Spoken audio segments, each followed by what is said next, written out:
Hello friends, welcome back to my channel Gyan Sankalp. तो friends, आज मैं आपको यूथ पब्लिकेशन के एग्ज़ाम पॉइंट नेट से कंप्लीट भारतीय संविधान का रिवीजन कराऊंगी। ये सीरीज में स्टार्ट की हूँ आज से। इसमें मैं आपको एग्ज़ाम यूथ पब्लिकेशन में जितने भी फैक्ट दिए गए वो सारा आपका कवर करा दूंगी। तो स्टार्ट करते हैं फ्रेंड्स। अगर आप पहली बार चैनल पे विजिट कर रहे हो तो प्लीज़ चैनल को सब्सक्राइब कर लेना। मेरे चैनल पे आपको पॉलिटिकल साइंस की काफ़ी अच्छी क्लासेस मिल जाएंगी। मैं यूजीसी नेट के सिलेबस के अकॉर्डिंगली अपने क्लास को कवर कराती हूँ। आज से मैंने ये संविधान ऑलरेडी मैंने क्वेश्चन इसके डाल रखे हैं, बट आज मैं फैक्ट जो सिर्फ फैक्ट है जो आपको कंप्लीट रिवीजन करा देगा। फटाफट रिवीजन जो होता है, रैपिड रिवीजन, वो हो जाएगा आपका। तो स्टार्ट करते हैं फ्रेंड्स। देखो, 31 दिसंबर 1600 ईस्वी को लंदन के कुछ व्यापारियों द्वारा इस स्थापित ईस्ट इंडिया कंपनी ने महारानी एलिजाबेथ से शाही चार्टर प्राप्त कर भारत तथा दक्षिण पूर्वी एशिया के कुछ क्षेत्रों में व्यापार करने का एकाधिकार प्राप्त किया। प्लासी का युद्ध 1757 में कंपनी की विजय के साथ ही भारत में अंग्रेजी शासन की नींव पड़ी। पहले तो ये व्यापार करने आए, लेकिन प्लासी के युद्ध के बाद से इसने अंग्रेजी शासन की नींव पड़ी। रेगुलेटिंग एक्ट 1773 में 1773 से ही भारत में कंपनी के प्रशासन पर ब्रिटिश संसदीय नियंत्रण के प्रयास शुरू हो गए। अब ये काफ़ी इंपॉर्टेंट है, ये मैंने शॉर्ट्स के थ्रू भी आपको डाल रखा है। देखो कैसे है संवैधानिक विकास, एक शॉर्ट में आप लिख लो। थोड़ा लाइट कलर लग रहा है। Regulating act 1773, Pitt's India act 1784, अधिनियम 1786, चार्टर 1793, फिर हो गया 1813 चार्टर, फिर 1833, 1853, 1858, फिर 61, भारत परिषद अधिनियम 1861, भारत परिषद अधिनियम 1892, भारत परिषद अधिनियम 1909, भारत शासन अधिनियम 1919, भारत शासन अधिनियम 1935 और भारतीय स्वतंत्रता अधिनियम 1947। अब एक एक करके हम देखेंगे। पहला है रेगुलेटिंग एक्ट। भारत में एक निश्चित शासन प्रणाली को आरंभ करने वाला अधिनियम था रेगुलेटिंग एक्ट। रेगुलेटिंग एक्ट किस वर्ष लागू हुआ? 1774 में ये लागू हुआ। बंगाल प्रेसिडेंसी के प्रशासन हेतु एक गवर्नर जनरल की नियुक्ति इस अधिनियम के तहत की गई। किस अधिनियम के? रेगुलेटिंग एक्ट के तहत। फ्रेंड्स, ये बहुत इंपॉर्टेंट है, बस आप मेरी वीडियो को 2 से 3 बार सुन लेना तो आपको अच्छे से, आपने पहले पढ़ा भी होगा तो आपकी रिवीजन जो है, जो फैक्ट, ये तो इसमें सारे फैक्ट्स ही हैं जो आपको याद करना है। तो ये याद तभी होगा जब हम बार बार उसको पढ़ेंगे।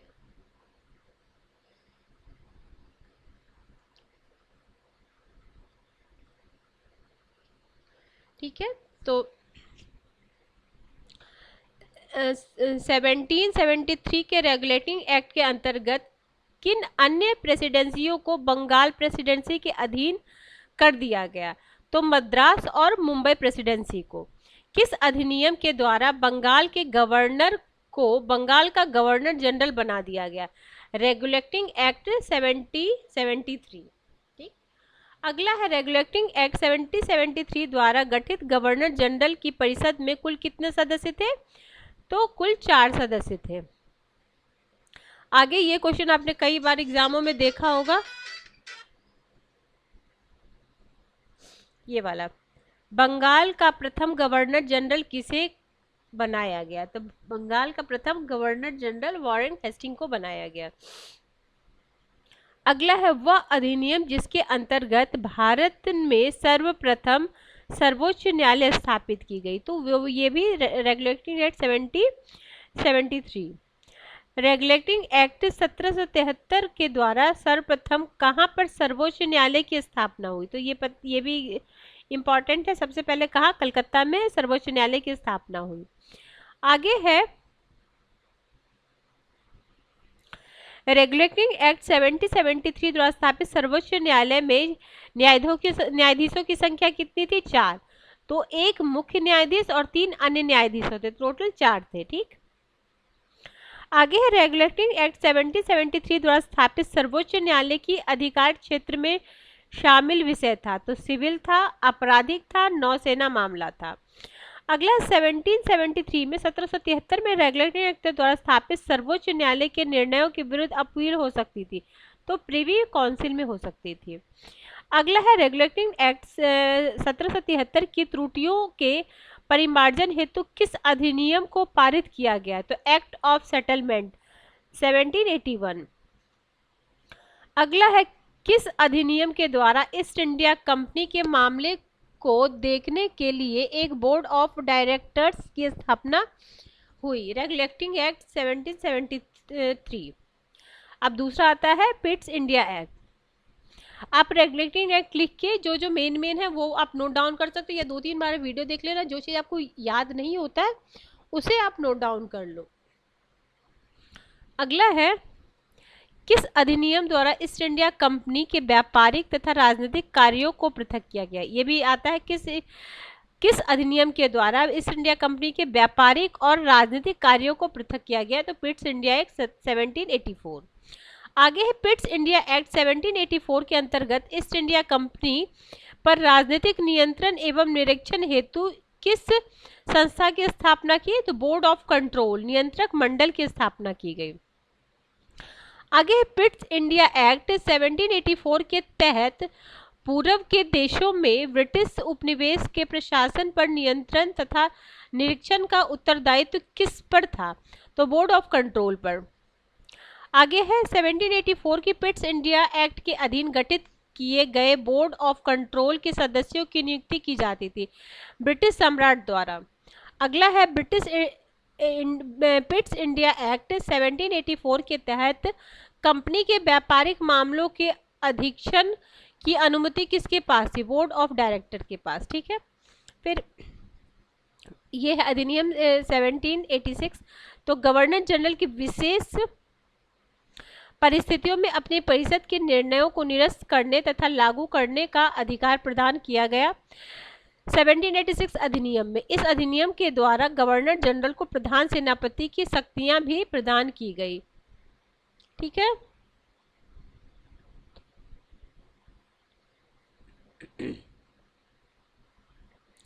चार्टर एक्ट 1793 चार्टर अधिनियम 1793 के तहत ईस्ट इंडिया कंपनी के व्यापारिक अधिकारों को कितने वर्षों के लिए बढ़ा दिया गया, तो 20 वर्षों के लिए बढ़ा दिया गया था।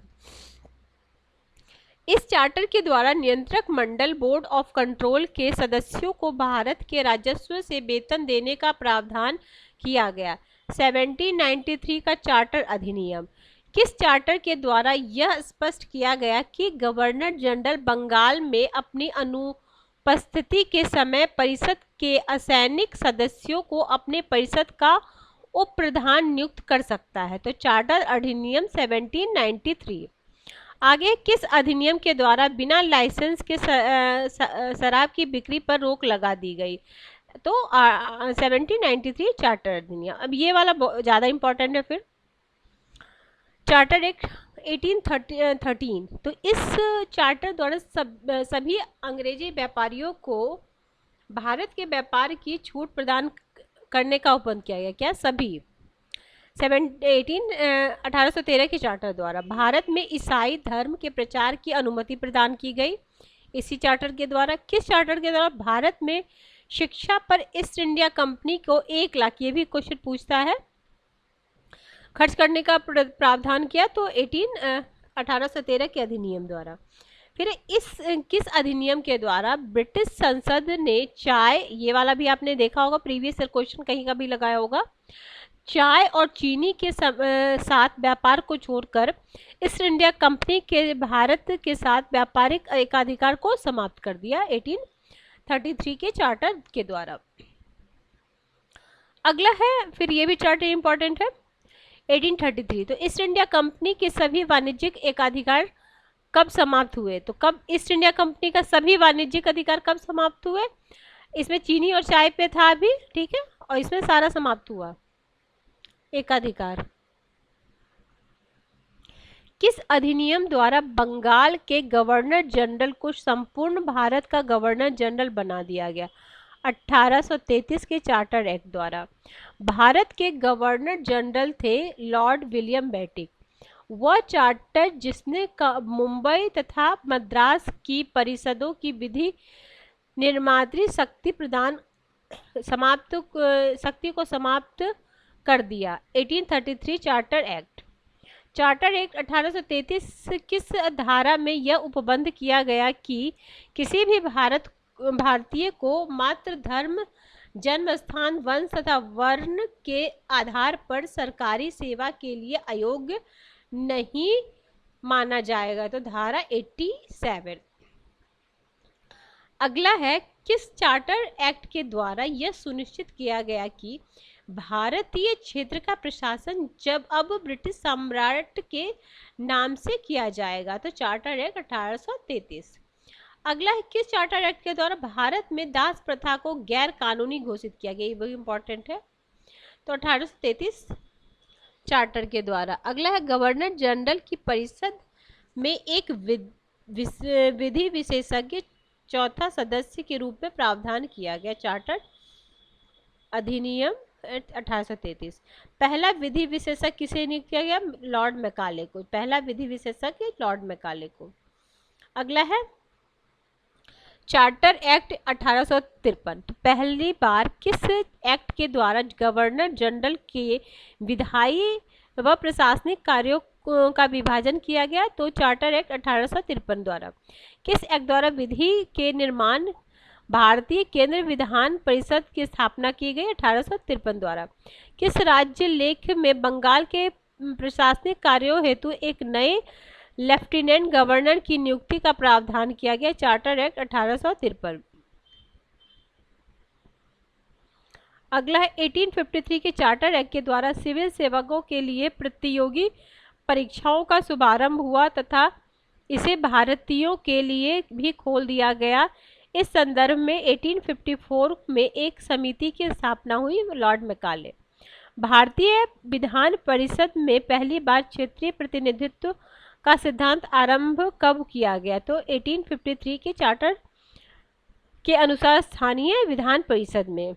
किस राजलेख के द्वारा ब्रिटिश सरकार ने ईस्ट इंडिया कंपनी के निदेशकों से भारत में की जाने वाली नियुक्ति संबंधी शक्ति वापस ले ली? तो 1853 चार्टर में के द्वारा। किस अधिनियम द्वारा विधि सदस्य के गवर्नर जनरल की सदस्य परिषद की पूर्ण सदस्यता बना दी गई? तो 1853 अधिनियम। आगे ये कर लेते हैं, फिर नेक्स्ट क्लास में आगे का कराएंगे। तो भारत शासन अधिनियम 1858। देखो, ब्रिटिश संसद द्वारा act for the better government of India वर्ष पारित किया गया 1858 में। किस अधिनियम द्वारा भारत का शासन कंपनी के हाथों में, ये बहुत बार एग्जाम में आया हुआ है, और उसे ब्रिटिश ताज के अधीन कर दिया गया? तो भारत शासन अधिनियम 1858। भारत सरकार अधिनियम 1858 के तहत गवर्नर जनरल को क्या कहा गया? तो वायसराय। अब उसके बाद वायसराय कहलाने लगे। भारत के पहले वायसराय कौन है? Lord Canning.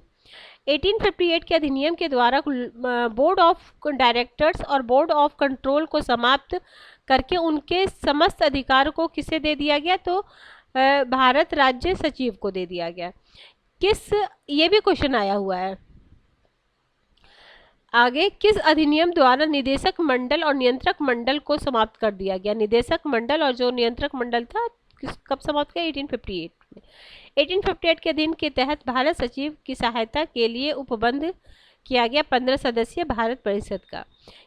किस अधिनियम के द्वारा भारत में गवर्नर जनरल को भारत सचिव की आज्ञा के अनुसार कार्य करने के लिए बाध्य कर दिया गया? तो 1858 के अधिनियम द्वारा। भारत राज्य सचिव का ब्रिटिश संसद के प्रति उत्तरदायी होने के कारण उसका ब्रिटिश मंत्रिमंडल का सदस्य होना। तो ठीक है फ्रेंड्स, आज हम यहाँ तक के लिए, नेक्स्ट क्लास में आगे का कराऊंगी। तो फ्रेंड्स, इससे आपका कंप्लीट रिवीजन हो जाएगा।